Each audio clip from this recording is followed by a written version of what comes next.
10টা মানত আহিল ৰাতি জাকটো আহি কেনে ধৰা 4টালৈকে ৰাতি 4টা পুৱা 4টালৈকে থাকিছে।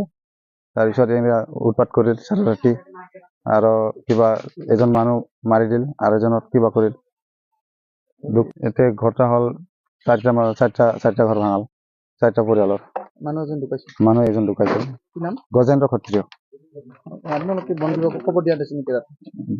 বন বিভাগক খবৰ দিয়া আছিল, সিহঁতৰ নোৱাৰিলে। অহাৰ আগতে অহাৰ আগতে মানুহটা ঢুকাল। এতিয়া হাতী জাকটো ক'ত আছে? আছে ইফালে কিবা বনত সোমাল ৰিজাৰ্ভত। চৰকাৰক আহ্বান জনাওঁ আমাক যাতে এনেকুৱা সহায় কৰে, কিবা আমাৰ যেতিয়া ক্ষতিপূৰণ হৈছে আৰু মানুহজন ঢুকাল এজন।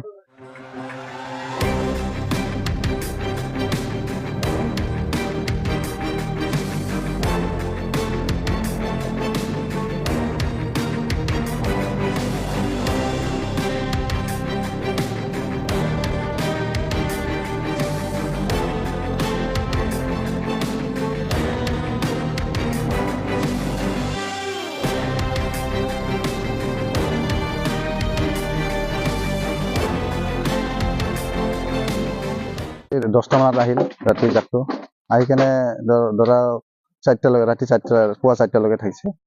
তাৰপিছত এনেকুৱা উৎপাত কৰিল চাৰি ৰাতি আৰু কিবা এজন মানুহ মাৰি দিল আৰু এজনত কিবা কৰিল।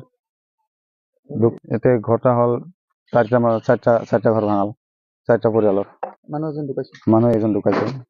গজেন্দ্ৰ ক্ষত্ৰিয়। আপোনালোকে বন বিভাগক খবৰ দিয়া দিছিল নেকি ৰাতি? বন বিভাগক খবৰ দিয়া আছিল, সিহঁতৰ নোৱাৰিলে। অহাৰ আগতে মানুহটা ঢুকাল।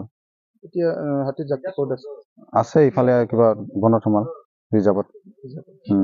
চৰকাৰক আহ্বান জনাওঁ আমাক যাতে এনেকুৱা সহায় কৰে, কিবা আমাৰ যেতিয়া ক্ষতিপূৰণ হৈছে আৰু মানুহজন ঢুকাল এজন।